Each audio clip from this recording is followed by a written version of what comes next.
पापा, show start होने वाला है, चलिए ना अपनी सीट पर जाकर बैठते हैं। मूनलाइट सर्कस, इंदौर का जाना माना सर्कस। सर्कस के मालिक मिस्टर रघुवेंद्र का बेटा अनिकेत भी आज अपने पापा के साथ सर्कस देखने आया था। वो अपनी सीट पर जाकर बैठे तो जादूगर अपनी मैजिक ट्रिक्स दिखा रहा था। पापा, वॉशरूम जाना है। अच्छा ठीक है, बाहर जाओगे तो वहां से राइट चले जाना। अनिकेत ऑडिटोरियम से बाहर वॉशरूम गया। वो शीशे में देखता हुआ अपने हाथ धो रहा था। तभी अचानक वहां की लाइट्स फ्लिकर करने लगी और थोड़ी देर बाद वहां बिल्कुल अंधेरा छा गया। तभी अनिकेत को वहां किसी के हंसने की आवाज सुनाई दी। कौन है यहाँ? अचानक रूम की लाइट फिर से फ्लिकर हुई। अनिकेत ने सामने शीशे में देखा तो पीछे एक जोकर उसकी ओर देखते हुए हंस रहा था। उसे देखकर अनिकेत पीछे मुड़ा। अरे, तुम इस तरह से हंस क्यों रहे हो? तुमने तो मुझे डरा ही दिया। अनिकेत को देखकर उस जोकर ने बड़ी ही अजीब सी स्माइल की। उसने अपने हाथ पीछे को किए हुए हाथ में कई सारे गुब्बारे पकड़े हुए थे। उसने उनमें से एक गुब्बारा अनिकेत की ओर बढ़ाया। अनिकेत को कुछ समझ नहीं आया और उसने वो गुब्बारा पकड़ लिया। तभी अचानक दोबारा से वहां की लाइट्स फ्लिकर हुई। अनिकेत ने अब सामने देखा तो वो जोकर वहां नहीं था, लेकिन वो जैसे ही पीछे मुड़ा तो जोकर अब उसके सामने खड़ा था। यह देखकर अनिकेत डर के मारे चिल्लाया और उसे धक्का देकर वहां से भाग गया। वो हड़बड़ाता हुआ अपने पापा के पास गया। पापा, प्लीज घर चलिए, मुझे यहाँ पर और नहीं रुकना। क्या हुआ बेटा, तुम इतने घबराए हुए क्यों हो? अभी तो शो भी खत्म नहीं हुआ है। पहले शो खत्म हो जाने दो, फिर उसके बाद चलते हैं ना। देखो कितना अच्छा मैजिक शो चल रहा है। अनिकेत के पापा ने जबरदस्ती उसे सीट पर बैठा दिया। अनिकेत भी अब ध्यान से मैजिक शो देखने लगा। तभी अचानक उसे स्टेज के कोने में वही जोकर दिखाई दिया। उसने अभी भी अपने हाथ में कई सारे गुब्बारे पकड़े हुए थे। वो उसी की तरफ देखकर अजीब तरीके से मुस्कुरा रहा था। पापा, वो जोकर, मुझे ये शो नहीं देखना। प्लीज चलिए आप यहाँ से। वो मुझे घूर रहा है। वो मुझे वॉशरूम में भी दिखा था। अरे कौन सा जोकर बेटा, यहाँ पर कोई भी नहीं है। तुम्हें कोई वहम हो रहा है। और बेटा, हमारे सर्कस में तो कोई जोकर है ही नहीं। घर जाने के लिए बहाने बना रहे हो। खैर छोड़ो, बस ये शो खत्म होने ही वाला है, फिर चलते हैं घर। रघुवेंद्र अनिकेत के साथ घर आ गया, मगर अनिकेत की आंखों के सामने बार बार उस जोकर का चेहरा आ रहा था। वह बहुत घबराया हुआ था। वो रात को सोने के लिए अपने बिस्तर पर लेटा तो उसे नींद भी नहीं आ रही थी। वो बस बार बार करवटें बदल रहा था। तभी उसके कानों में फिर से वही आवाज पड़ी। देखो, मैं आ गया। अब मैं तुम्हें छोड़कर कहीं नहीं जाऊंगा। हमेशा तुम्हारे साथ रहूंगा। इस आवाज को सुनकर अनिकेत डर से कांप गया। उसने जैसे ही अपनी आंखें खोली तो वो जोकर ठीक उसके सामने खड़ा था। उसने अभी भी अपने हाथ में ढेर सारे गुब्बारे पकड़े हुए थे और वो उसे देखकर भयानक तरीके से मुस्कुरा रहा था। अनिकेत ने डर के मारे अपनी आंखों को बंद कर लिया और जब दोबारा उसने आंखें खोलकर देखा तो वहां कोई नहीं था। अनिकेत ने चैन की सांस ली, लेकिन उसके कमरे के कोने में खड़ा वो जोकर अभी भी उसे देखकर मुस्कुरा रहा था। उसने अनिकेत को अपने पास आने का इशारा किया और अनिकेत खुद को उसके पास जाने से रोक नहीं पाया। वो उसकी ओर बढ़ा और अचानक बेहोश होकर वहीं गिर पड़ा। अगली सुबह जब उसकी मम्मी उसे उठाने के लिए आई तो देखा कि वो जमीन पर बेहोश पड़ा है। उन्होंने उसे उठाकर बिस्तर पर लिटाया। उसके चेहरे पर पानी छिड़ककर उसे उठाया। अनिकेत, तुम ठीक तो हो ना बेटा? तुम वहां क्या कर रहे थे? अनिकेत ने अपनी मम्मी की बात सुनी, लेकिन कोई जवाब नहीं दिया। वो बस उन्हें देखकर अजीब तरीके से मुस्कुराया। उसने पूरे दिन ठीक से खाना भी नहीं खाया। अरे क्या हो गया है तुम्हें? तुम खाना क्यों नहीं खा रहे हो बेटा? नहीं, मुझे खाना नहीं खाना। मुझे अपने रूम में जाकर प्रैक्टिस करनी है। प्रैक्टिस? कैसी प्रैक्टिस? अनिकेत कुछ नहीं बोला और उन दोनों की तरफ देखता हुआ सीधे अपने कमरे की तरफ बढ़ गया। रात को जब घर में सब सो चुके थे, तभी अनिकेत के पेरेंट्स को उनके रूम में एक अजीब सी आवाज सुनाई दी। उस आवाज से उनकी नींद टूट गई। पूरे कमरे में अंधेरा था, लेकिन एक अजीब सी आवाज कमरे में आ रही थी। रघुवेंद्र ने लैंप की लाइट ऑन की तो सामने का नजारा देखकर वो दोनों बुरी तरह डर गए। जोकर के कपड़े पहने और चेहरे पर जोकर की तरह पेंट किए अनिकेत कमरे के शीशे के सामने खड़ा था और खुद को देखता हुआ हंस रहा था। अनिकेत, अनिकेत तुम क्या कर रहे हो बेटा? इतनी रात का है ये सब? तुम ये जोकर के कपड़े क्यों पहने हो? तुम्हारे पास ये कपड़े कहां से आए? किसने बनाया तुम्हें ऐसा? अनिकेत ने अपना चेहरा उन दोनों की तरफ मोड़ा और अपनी गर्दन को घुमाने लगा। वो उनके बिस्तर की तरफ बढ़ा जहां साइड टेबल पर एक चाकू रखा हुआ था। उसने वो चाकू उठाया। बेटा, बेटा ये चाकू वापस रख दो, इससे तुम्हें चोट लग सकती है। वापस रख दो बेटा। उसने उन दोनों को देखकर एक भयानक मुस्कान दी और अचानक चाकू से अपने हाथ पर अनगिनत कट्स लगाने लगा। उसे देखकर माधवी डर से चिल्लाई और रघुवेंद्र ने जल्दी से जाकर उसे पकड़ा। उसने उसके हाथ से चाकू छीनकर दूर फेंका। उसके हाथ से लगातार खून टपक रहा था, लेकिन अभी भी वो उन्हें देखकर उसी तरह मुस्कुरा रहा था। उसकी ऐसी हालत देखकर उन दोनों की रूह कांप गई। वो जल्दी से उसे अस्पताल लेकर गए। देखिए, लगता है आपके बेटे की मानसिक हालत ठीक नहीं है। आज से पहले कभी ऐसा कुछ हुआ है क्या? नहीं डॉक्टर, मेरे बेटे को कोई मानसिक दिक्कत नहीं है और ये जो भी हुआ है पहली बार हुआ है। आज से पहले उसने कभी ऐसा कुछ नहीं किया। क्या? तो फिर अचानक उसे ऐसा क्या हुआ? हमें उसके टेस्ट करने होंगे। अगर उसने आगे कभी ऐसा कुछ कर लिया तो शायद उसे बचाना भी मुश्किल हो जाएगा। डॉक्टर ने अनिकेत के टेस्ट किए, लेकिन उसकी सब रिपोर्ट्स नॉर्मल थी। वो लोग उसे घर वापस लेकर आ गए। माधवी ने अपने घर की हर नुकीली चीज को स्टोर रूम में बंद कर दिया। वो अनिकेत के पास खाना लेकर गई। बेटा, तुम जब से हॉस्पिटल से आए हो तुमने कुछ भी नहीं खाया है, थोड़ा सा तो खा लो। उसकी माँ ने उसकी तरफ खाने का निवाला बढ़ाया तो अनिकेत ने खाने की थाली को दूर फेंक दिया। नहीं खाऊंगा, अब ये सब मुझे अच्छा नहीं लगता। ये सब क्या बदतमीजी है अनिकेत? जानती हूँ तुम्हारी तबीयत ठीक नहीं है, लेकिन ये क्या तरीका है? अनिकेत उठा और वहां से अपनी बालकनी की तरफ चला गया। तभी माधवी को बालकनी से कुछ अजीब सी आवाज सुनाई दी, जैसे कोई बड़े ही चाव से चबा चबा कर कुछ खा रहा हो। वो बाहर बालकनी में गई तो अनिकेत को देखकर उसके होश उड़ गए। वहां जमीन पर एक मरी हुई बिल्ली पड़ी थी और अनिकेत उसी के मांस को नोच कर खा रहा था। तुम ये क्या कर रहे हो अनिकेत? अनिकेत! माधवी ने अनिकेत को उठाने की कोशिश की। तभी उसने उससे अपना हाथ छुड़ाया और मरी हुई बिल्ली का मांस निकालकर उसकी ओर बढ़ाया। खाओगी?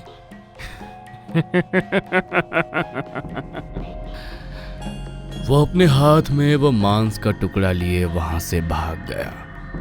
अब उसकी हालत ना तो सहने लायक थी और ना ही देखने लायक। आज का ये वाकया देखकर माधवी बुरी तरह डर चुकी थी।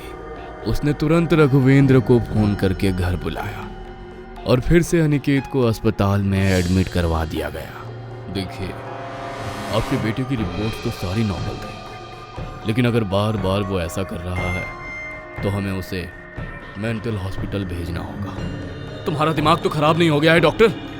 तुम कहना क्या चाहते हो कि मेरा बेटा पागल है? पागल नहीं है मेरा बेटा, समझे? यहाँ पर इलाज करवाने लाया हूँ तो उसका इलाज करो, फालतू की नसीहत नहीं चाहिए मुझे। डॉक्टर की बात पर रघुवेंद्र बहुत गुस्सा हो गया था। तभी उसका फोन रिंग हुआ। हेलो सर, आप कहाँ पर हैं? आपको याद है ना, आज शाम हमारा बहुत ही इम्पोर्टेंट शो है और मीटिंग भी। बस थोड़ी देर में शो शुरू होने वाला है, आप प्लीज़ जल्दी आ जाइए। मेरा बेटा हॉस्पिटल में है, मैं अभी नहीं आ सकता। लेकिन सर। कोई बात नहीं, आप चले जाइए, मैं हूँ यहाँ पर।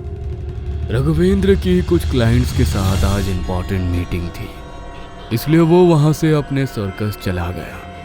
शाम के 7 बजे आज बहुत बड़ा मैजिक का शो होने वाला था। स्टेज की लाइट्स बंद थी, लेकिन जैसे ही स्टेज की लाइट्स ऑन हुई, स्टेज की तरफ देखकर रघुवेंद्र की आंखें फटी की फटी रह गईं, क्योंकि स्टेज का सेटअप किसी जोकर के शो जैसा था और वहां अनिकेत जोकर का गेटअप लिए अपना शो कर रहा था। अनिकेत यहाँ कैसे आ गया? वो तो अस्पताल में था ना। कहीं मैं पागल तो नहीं हो गया? अनिकेत का शो देखकर भीड़ में सब लोग तालियां बजा रहे थे। स्टेज पर 2 डंडों पर एक रस्सी बांधी गई थी, जिस पर अक्सर शो के दौरान चला जाता है। अनिकेत उस रस्सी पर चढ़ा और उस पर चलने लगा, लेकिन बार बार उसके पैर उस पर चलते हुए लड़खड़ा रहे थे। रघुवेंद्र दौड़कर स्टेज की तरफ पहुंचा। नीचे उतर जाओ बेटा, तुम गिर गए तो तुम्हें चोट लग जाएगी। कुछ नहीं होगा, और अगर मैं शो किए बिना नीचे उतर गया तो मुझे खाना भी नहीं मिलेगा, और फिर आप मुझे मारोगे भी ना। क्या? तुम? उसकी ये बात सुनकर रघुवेंद्र को शायद कुछ याद आ गया था, शायद कुछ ऐसा जिस वजह से ये सब हो रहा था। अनिकेत रघुवेंद्र की ओर देखकर बड़े ही अजीब तरीके से मुस्कुरा रहा था। तभी अचानक अनिकेत रस्सी पर चलता चलता रस्सी से नीचे गिर गया। उसके सर पर गहरी चोट लगी। रघुवेंद्र उसे लेकर जल्दी से अस्पताल पहुंचा। वह अस्पताल के रूम के बाहर बेंच पर बहुत घबराया हुआ बैठा था। उसने अपनी जेब से अपना फोन निकाला और किसी को कॉल किया। वो वापस आ गया है, वो मेरे बेटे के पीछे पड़ा है। क्या बोल रहा है तू? कौन वापस आ गया है और कौन तेरे बेटे के पीछे पड़ा है? वो जोकर 15 साल पहले जो, तुम देखना सब खत्म हो जाएगा अब। क्या 15 साल पहले वो जोकर? तू क्या बोल रहा है? ये कैसे हो सकता है रघुवेंद्र? जो इतने साल पहले मर चुका है वो कैसे लौट कर आ सकता है? हाँ ठीक कहा, वो मर चुका है और उसकी आत्मा मेरे बेटे के अंदर आ गई है। आज उसकी वजह से ही मेरा बेटा हॉस्पिटल में है। वो आत्मा हम में से किसी को नहीं छोड़ेगी, एक एक से अपना बदला लेगी। अरे कोई खतरा नहीं है हमें, तू रिलैक्स कर। और हाँ, अपने बेटे को अच्छे डॉक्टर को दिखा। खर्च की चिंता मत करना, हम सब देख लेंगे। अरे अनिकेत, हमारा भी बच्चा है। तुम मेरी बात नहीं समझ रहा यार, मैं बिल्कुल सच बोल रहा हूँ। मुझे लगता है अनिकेत की तबीयत की चिंता में तो कुछ भी सोच रहा है। तू रिलैक्स कर और मुझे सोने दे, सुबह बहुत इंपॉर्टेंट मीटिंग है मेरी। अरुण रघुवेंद्र की कोई बात नहीं सुनता। तभी रघुवेंद्र को अपने बिजनेस पार्टनर विजय का ध्यान आता है। वो विजय को भी कॉल करके ये बात बताता है, लेकिन विजय भी उसकी बात को इग्नोर कर देता है। इन सब से परेशान रघुवेंद्र हॉस्पिटल रूम के बाहर बेंच पर बैठा हुआ था। इसी टेंशन में उसकी आंख लग गई, मगर तभी थोड़ी देर बाद उसके कानों में एक शोर सुनाई दिया। सर पेशेंट तो यहाँ पर है ही नहीं, लेकिन उसकी हालत तो बहुत खराब थी, तो वो अपने आप यहाँ से कैसे चला गया? क्या? मेरा बेटा कहाँ चला गया? कहाँ गया मेरा बेटा? देखिए, आप घबराइए, शायद वो यहीं कहीं होगा, हम देखते हैं। उन लोगों ने अनिकेत को अस्पताल में हर जगह ढूंढने की कोशिश की, लेकिन वो कहीं नहीं मिला। रघुवेंद्र उसकी हालत से पहले ही परेशान था। वो उसे ढूंढने के लिए बाहर की तरफ निकला। कुछ देर बाद रघुवेंद्र के पार्टनर अरुण के घर की डोरबेल बजी। वह गहरी नींद में था। उस आवाज से उसकी आंख खुल गई। इतनी रात गए, कौन आया है? लोगों को भी ना रात में भी चैन नहीं है। अरुण अपने कमरे से उठकर दरवाजे की तरफ गया, लेकिन जैसे ही उसने दरवाजा खोला, तो सामने अनिकेत खड़ा था। उसके माथे पर पट्टी बंधी हुई थी और हाथ में सिरिंज लगी हुई थी। अनिकेत, तुम यहाँ पर कैसे, और वो भी इस हालत में? अभी थोड़ी देर पहले तो तुम्हारे पापा बता रहे थे कि तुम हॉस्पिटल में एडमिट हो। अनिकेत बिना कुछ बोले घर के अंदर आ गया और तभी घर का दरवाजा भी अपने आप बंद हो गया।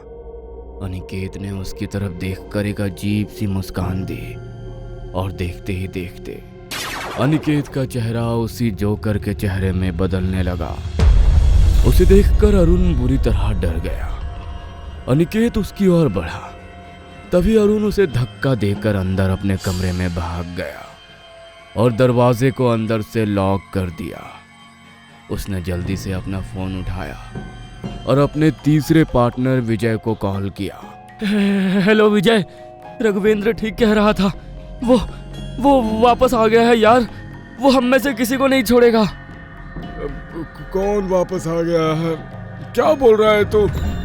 इससे पहले कि अरुण आगे कुछ और बोल पाता, कमरे का दरवाजा जो अंदर से बंद था बड़ी ही धीमी आवाज के साथ खुलने लगा। दरवाजे के बाहर अनिकेत जोकर बनकर खड़ा था। उसे देखकर अरुण की जीभ लड़खड़ाई और फोन उसके हाथ से गिर गया। हेलो अरुण। फोन के दूसरी तरफ से विजय बार बार हेलो बोल रहा था, लेकिन अरुण के मुंह से एक भी शब्द नहीं निकल रहा था। तभी जोकर उसकी ओर बढ़ा और एक ही झटके में उसकी गर्दन को मरोड़ डाला। दर्द से अरुण की चीख पूरे कमरे में गूंज उठी। फोन पर उसकी चीख सुनकर विजय भी डर गया। उसने बहुत देर तक अरुण से बात करने की कोशिश की, लेकिन जब कई देर भी कोई रिस्पॉन्स नहीं आया तो उसने सीधे रघुवेंद्र को कॉल की। हेलो रघुवेंद्र, मुझे अभी अरुण का कॉल आया था। बहुत घबराया हुआ था वो। बोल रहा था वो वापस आ गया है, किसी को नहीं छोड़ेगा, और फिर अचानक वो चिल्लाया और कुछ बोला ही नहीं। क्या ये सब क्या हो रहा है? एक तो अनिकेत भी पता नहीं कहाँ चला गया। हम इतनी देर से उसे ढूंढने की कोशिश कर रहे हैं, कहीं वो वहीं पर तो नहीं। ओह नो, मुझे तो कोई बहुत बड़ी गड़बड़ लग रही है। हमें उसके घर चलकर देखना चाहिए। दोनों जल्दी से अरुण के घर की तरफ दौड़े। थोड़ी देर बाद वो उसके घर पहुंचे तो देखा कि घर का दरवाजा खुला हुआ है। इतनी रात को इसके घर का दरवाजा खुला हुआ है, अब तो पक्का कुछ गड़बड़ है। दोनों उसके घर के अंदर गए, लेकिन जैसे ही वे उसके कमरे में पहुंचे, अरुण को देखकर उनके होश उड़ गए। वो मृत अवस्था में जमीन पर पड़ा था और उसके बगल में जोकर की एक तस्वीर गिरी हुई थी। उसे देखते ही रघुवेंद्र और विजय सब कुछ समझ गए। ये सब कुछ उसी ने किया है। उसने बोला था वो किसी को नहीं छोड़ेगा। हमने बहुत बड़ी गलती की। इस बात को मजाक में टाल दिया हमने। हमें पहले ही सावधान हो जाना चाहिए था, लेकिन अब और नहीं। हमें कुछ करना होगा, वरना वो हमें भी मार देगा। मुझे तो अनिकेत की चिंता हो रही है विजय। उसने अनिकेत को अपने चपेट में लिया हुआ है। वो मेरे बेटे को नुकसान पहुंचाएगा। मैं क्या करूं? मुझे कुछ समझ में नहीं आ रहा। मैं एक बाबा को जानता हूं। अब बस वही हमारी मदद कर सकते हैं। जल्दी चल। विजय ने अपनी गाड़ी स्टार्ट की और रघुवेंद्र को अपने साथ एक जगह ले गया, लेकिन वो जोकर उन्हें वहां से जाते हुए देख रहा था और एक अजीब सी भयानक मुस्कान उसके चेहरे पर थी। थोड़ी देर बाद विजय ने एक मंदिर के पास अपनी गाड़ी रोकी। मंदिर के पीछे एक बाबा की छोटी सी कुटिया थी। वो दोनों वहां पर गए तो बाबा देर रात को कोई पूजा की विधि कर रहे थे।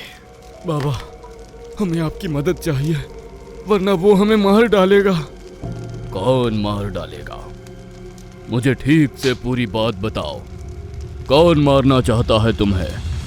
बाबा, वो जोकर। उस जोकर ने मेरे बेटे को अपने वश में कर लिया है और उसके जरिए वो हम सबको मारना चाहता है।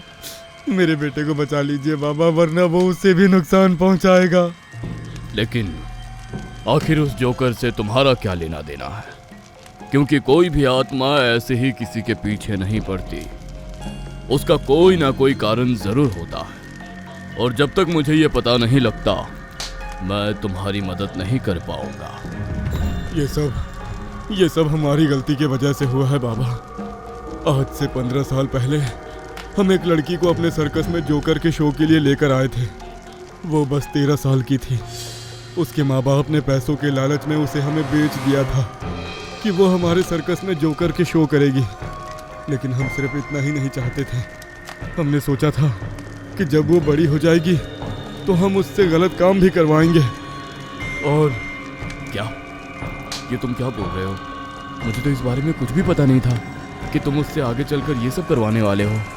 हाँ, क्योंकि हम जानते थे कि अगर हम तुम्हें ये सब बताएंगे तो तुम इस चीज़ के लिए कभी नहीं मानोगे। इसलिए मैंने और अरुण ने इस बात को अपने तक ही रखा। हमें तो बस अपने पैसों से मतलब था। उस रात उसकी तबीयत बहुत ख़राब थी। मैं आज का शो नहीं कर पाऊंगी। मेरी तबीयत बिल्कुल भी ठीक नहीं है। हाँ सर, इसको बहुत तेज बुखार है और अगर ऐसी हालत में ये शो करेगी और इसे कुछ हो गया तो। बाहर लोगों ने टिकट लेकर रखी है और शो है ही कितनी देर का। बुखार ही तो है, मरी तो नहीं है ना। शो तो करना ही पड़ेगा। तो फिर आप मुझे थोड़ा सा खाना दे दो। मुझे बहुत भूख लगी है। सुबह से कुछ खाने को भी नहीं मिला है। बाहर शो के लिए देर हो रही है। जो भी खाना है शो खत्म होने के बाद ही मिलेगा। हाँ, जल्दी से जाओ अब। हम अक्सर उसे बहुत मारते पीटते थे और उस दिन हमने उसे कुछ खाने को भी नहीं दिया। अक्सर हम उसके साथ ऐसा करते थे ताकि उसके दिमाग में हमारा डर बैठ जाए। हमें नहीं पता था कि उस रात ऐसा कुछ हो जाएगा। वो रस्सी पर चलती हुई अपना शो कर रही थी और उसकी तबीयत इतनी खराब थी कि वो बेहोश होकर रस्सी से नीचे गिर गई और गिरते ही उसकी मौत हो गई। तुमने जो किया बहुत ही गलत किया। एक मासूम सी बच्ची तुम्हारी वजह से मारी गई।